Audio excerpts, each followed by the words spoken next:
Good morning to all. Next one sum in machine hour rate. Third one. ಈ some ನಾನು ಏನು PDF format ಕೊಟ್ಟಿದ್ದೆ. So ಅದರಲ್ಲಿ ಸಮ್ಮಲ್ಲಿ ತಪ್ಪಿದೆ ಸ್ವಲ್ಪ. ಸೊ ಈ ಸಮ್ ಕರೆಕ್ಟ್ ಆಗಿದೆ. ಇದನ್ನು ನೀವು ಬರ್ಕೋಬಹುದು. So third one sum. The following particulars relates to machine X. Compute the machine hour rate of the machine using the data given below. Cost of machine 2 lakh rupees. Estimated life 10 years, scrap value 20,000, yearly working time 2,200 hours, but machine maintenance is 200 hours per annum. Okay, chemical required weekly 400, maintenance cost per year 24,000, attendance control of the machine operation together with 5 other identical machines. This combined weekly wages are 2,800. Departmental overhead allocated to this machine 40,000. This is a problem. In this problem we should find out the machine hour rate. So first, before find out the machine hour rate, first classifying the standing charges and running charges. Let us calculate. Computation of machine hour rate, particulars column, amount column, rate per hour column. So first write down the headings: standing charges, running charges and machine hour rate. Okay, so under the standing charges only 3 information is there: chemical required, attendance salary, departmental overhead. Okay, so nodi chemical required, attendance salary and departmental overhead. In chemical required weekly rupees 400. Okay, weekly rupees 400, but 1 year ye 52 weeks. So 400 into 52 equals to 20,800. Next, attendance control the machine operation together with 5 other identical machines. This combined weekly wages are 2,800.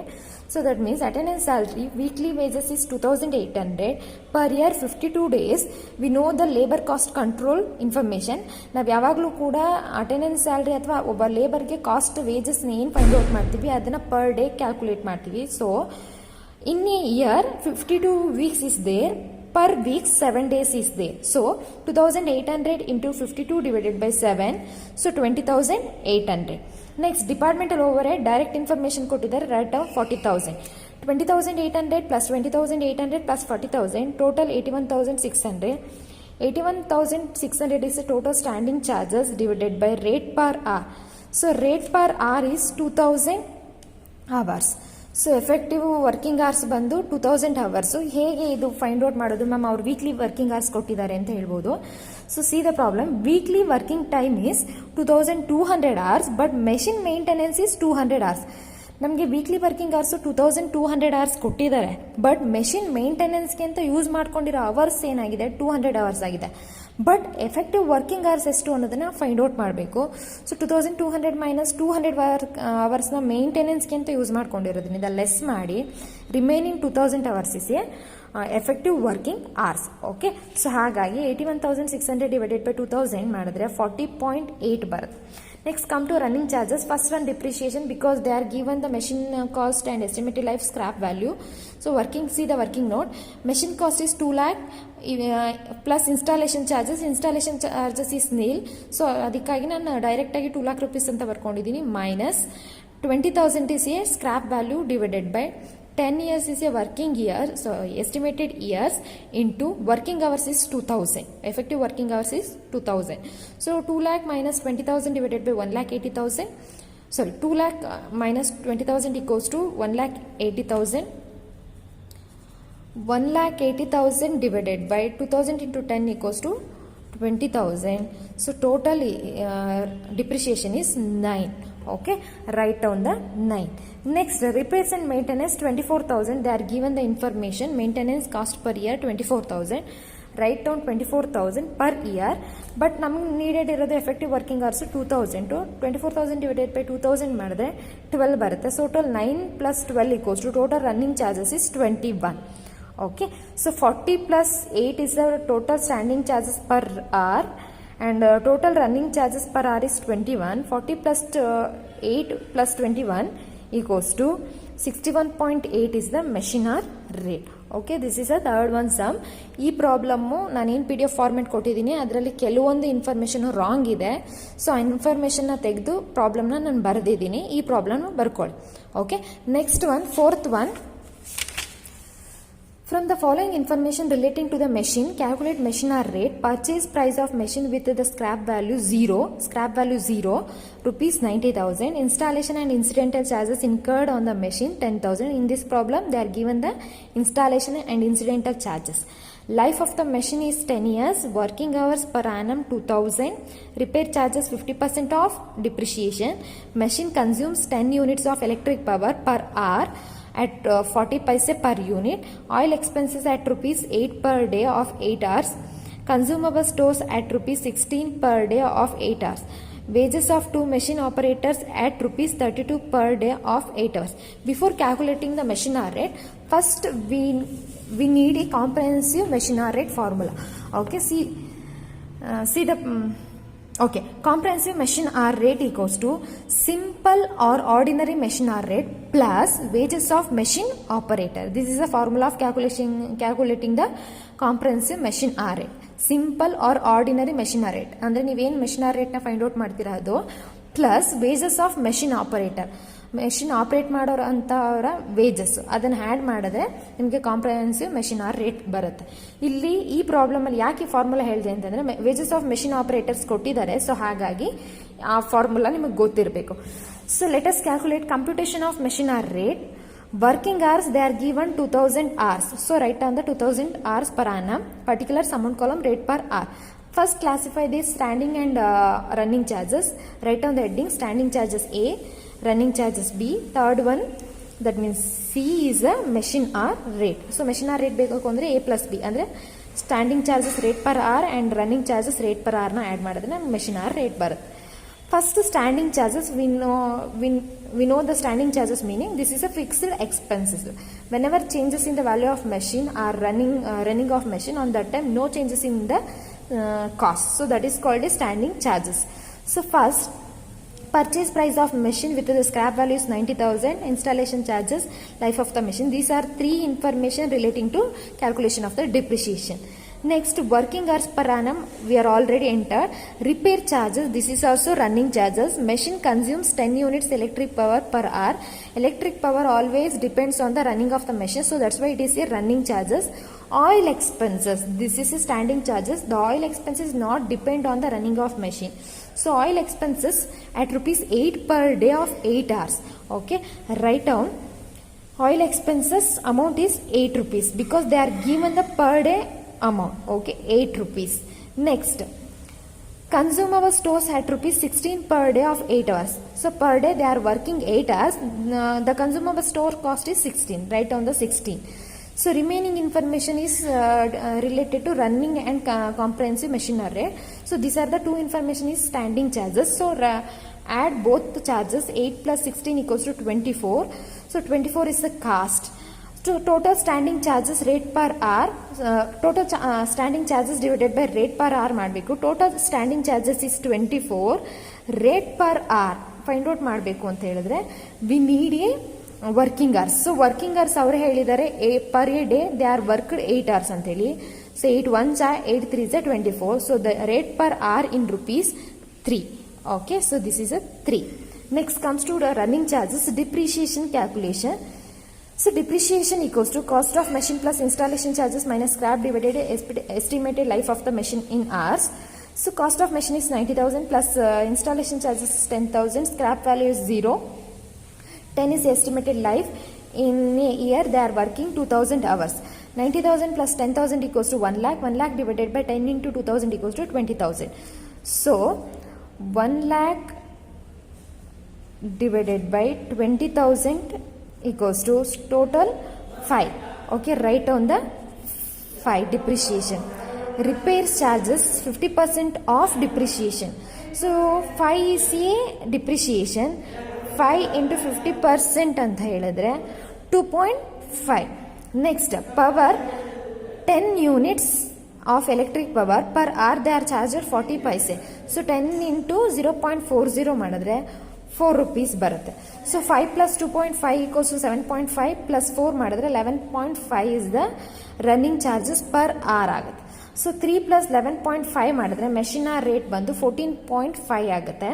So ಇಲ್ಲಿ ನಮಗೆ ಒಂದು additional information ಕೊಟ್ಟಿದ್ದಾರೆ, that is wages of 2 machine operators. ನಾನು already ಹೇಳಿದ್ದೀನಿ, simple or ordinary machine hour ರೇಟ್ಗೆ wages of machine ಆಪರೇಟರ್ಸ್ನ add ಮಾಡಿದ್ರೆ on that time comprehensive machine hour rate ಬರುತ್ತೆ ಅಂತೇಳಿ. ಸೊ ವೇಜಸ್ ಆಫ್ 2 ಮೆಷಿನ್ ಆಪರೇಟರ್ಸ್ದು ಕಾಸ್ಟ್ ಬಂದು 32. ನಮಗೆ ಬೇಕಾಗಿರೋದು ಪರ್ ಅವರ್ಗೆ. ಸೊ ಹಾಗಾಗಿ 32 divided by they are worked 8 hours in a day. So 32 divided by 8 ಮಾಡಿದ್ರೆ 4 rupees ಬರುತ್ತೆ. So 14.5 plus 4. So on that time comprehensive machine hour rate is 18.5. Okay, so this is a fourth one sum. Next come to fifth one sum. A machine costing is 10,000 is expected to run for 10 years. At the end of its life, the scrap value is expected at 900 rupees. Repairs during the whole life of machine was is 10,000. The machine is expected to run 3,600 hours per year. On an average, the electricity consumption is 20 units per hour at 5 paise per unit. The machine occupies 1/4 of the area of the departments and has 2 light points out of 10 light points for lighting. The foreman has to devote 1 divided by 6 of his time towards this machine. The monthly rent of department is 600. So in this problem they are given the machine occupies 1/4 of the area of departments. The departmental cost is 600. Lighting charges amount to 240 per month. Out of 10 light points they are using 2 light points. Next, the foreman is paid a monthly salary is 1,800. Out of 1,800 he has to devote 1/6 of his time towards this machine. Okay, next find out the machine hour rate assuming insurance is at 1% per annum and the expenses, oil and other consumable stores amounts to rupees 20 per month. Okay, so in this problem missing the value of insurance cost is insurance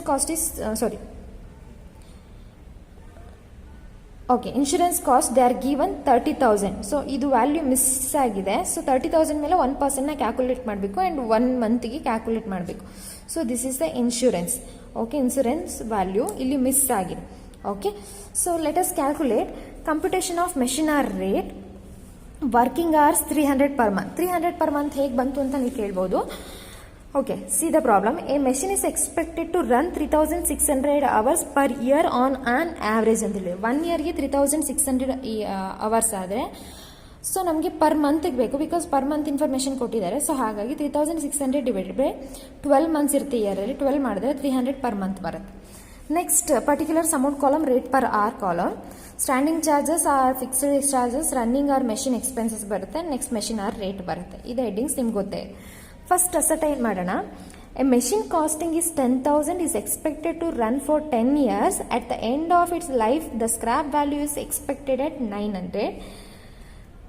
So, and then the machine is expected to run 3,600 hours per year on an average. So, 10,000 is the machine rate minus 900 is the scrap value divided by 10 is the life of a machine. Yearly working hours is 3,600. 10,000 minus 900 divided by 10 into 3,600 ಮಾಡಿದ್ರೆ 10,000 minus 900 ಮಾಡಿದ್ರೆ 9,100. 10 into 3,600 ಮಾಡಿದ್ರೆ 36,000 ಬರುತ್ತೆ. So 9,100 divided by 36,000 ಮಾಡಿದ್ರೆ 0.25 is the value. Next, repairs during the whole life of machine was is 10,000. Okay, so repairs is whole life of the machine ನಲ್ಲಿ 10,000 ಇದೆ. Life of the machine years 10 into 3,600 years. 10,000 divided by 36,000 ಮಾಡಿದ್ರೆ 0.28 is a repairs and maintenance cost rate per hour ಆಗುತ್ತೆ. Next comes to see the problem. The electricity consumption is 20 units per hour at 5 paise per unit ಅಂತ ಹೇಳಿದ್ದಾರೆ. Okay, 20 unitsಗೆ per ಯೂನಿಟ್ಗೆ 5 paise consumption ಆಗ್ತಿದೆಯಂತೆ. Power 20 units into 5 paise ಅಂದರೆ 0.05. Power is a running charges. So value ಬಂದು 1 rupees ಆಗುತ್ತೆ. Next, the machine occupies 1/4 of the area of the departments. So ಅಂದರೆ the rent of department is 600 ಹೇಳಿದ್ದಾರೆ. This is rent ಅಂತ ಹೇಳಿದರೆ it is understood this is a standing charges. Okay, so ಹಾಗಾಗಿ rent standing charges ಬಂದಿದ್ದೀನಿ 600, 1/4 ಮಾತ್ರ use ಮಾಡಿರೋದು per ಮಂತ್ಗೆ. So 600 into 1/4 ಮಾಡಿದ್ರೆ 150 rupees ಆಗುತ್ತೆ. Next and has 2 light points out of 10 light points for lighting ಅಂತ ಹೇಳಿದ್ದಾರೆ. ಸೊ ಲೈಟಿಂಗ್ ಚಾರ್ಜಸ್ ಬಂದು 240 per month ಇದೆ. So 240 divided by out of 10 ಅಲ್ಲಿ 2 ಲೈಟ್ ಪಾಯಿಂಟ್ಸ್ ಮಾತ್ರ ಯೂಸ್ ಮಾಡಿರೋದು ಪರ್ ಮಂತ್ ಅಲ್ಲಿ. ಸೊ 240 ಇಂಟು 2 ಡಿವೈಡೆಡ್ ಬೈ 10 ಮಾಡಿದ್ರೆ 48 rupees ಬರುತ್ತೆ. Next the foreman has to devote 1 divided by 6th of his time towards this machine ಅಂತ ಹೇಳಿದ್ದಾರೆ. So foreman salary 1800, right on 1800 out of 1800 working ಸ್ಯಾಲ್ರಿಯಲ್ಲಿ they are worked only 1 divided by 6th of the month ಅಂತ ಹೇಳಿದ್ದಾರೆ. So ಹಾಗಾಗಿ 1800 into 1 divided by 6 ಮಾಡಿದ್ರೆ ನಮಗೇನು ಬರುತ್ತೆ 25 rupees ಬರುತ್ತೆ. Next find out the machine hour rate assuming insurance is at rupees 1% per annum. The expenses of oil and other consumable stores amount is 20 per month. So sundry expenses and other consumable stores is 20 ಅಂತ ಅವರೇ ಹೇಳಿದ್ದಾರೆ. And ಇನ್ಶೂರೆನ್ಸ್ಗೂ ಕೂಡ ಹೇಳಿದ್ದಾರೆ. Insurance ನಾನು ಹೇಳಿದ್ದೀನಿ 30,000 miss ಆಗಿದೆ ಅದು. So right on 30,000 ನಾನು ಅಡಿಷನಲ್ ಪ್ರಾಬ್ಲಮಲ್ಲಿ ನೀವು ಬರ್ಕೊಬೇಕು. ಅದು ಇನ್ಶೂರೆನ್ಸ್ ಇನ್ ಬ್ರ್ಯಾಕೆಟ್ 30,000 ಅಂತ ಬರ್ಕೊಬೇಕು. ಸೊ 30,000 ಇಂಟು 1% ಅಂತ ಹೇಳಿದ್ರೆ 1 ಡಿವೈಡೆಡ್ ಬೈ 100 ಇಂಟು ಪರ್ ಮಂತ್ಗೆ ಬೇಕಾಗಿರೋದು ನಮಗೆ ಇದು ಓಲ್ ಇಯರ್ಗೆ ಕೊಟ್ಟಿರೋದು 1%, ಪರ್ ಮಂತ್ಗೆ ಬೇಕಾಗಿರೋದ್ರಿಂದ 1 ಡಿವೈಡೆಡ್ ಬೈ 12 ಮಾಡಿದ್ರೆ ನಿಮಗೆ 25 ಬರುತ್ತೆ. ಸೊ 1800 4 ಮಂತ್ ಸ್ಯಾಲ್ರಿ ಇದೆ. 1800 ಇಂಟು 1 ಡಿವೈಡೆಡ್ ಬೈ 6 ಮಾಡಿದ್ರೆ 300 ಬರುತ್ತೆ. ಸೊ ಈಗ 150 ಪ್ಲಸ್ 48 ಪ್ಲಸ್ 20 ಪ್ಲಸ್ 25 ಪ್ಲಸ್ 300 ಮಾಡಿದ್ರೆ 553 is the total standing charges ಆಗುತ್ತೆ. 553 ಡಿವೈಡೆಡ್ ಬೈ ವರ್ಕಿಂಗ್ ಅವರ್ಸ್ ಬಂದು ಅಥವಾ ರೇಟ್ ಪರ್ ಅವರ್ನ ಫೈಂಡ್ ಔಟ್ ಮಾಡಬೇಕು ಅಂದರೆ 300 ಮಾಡಿದ್ರೆ 553 ಡಿವೈಡೆಡ್ ಬೈ 300 ಮಾಡಿದ್ರೆ 1.81 rate per hour of standing charges ಬರುತ್ತೆ.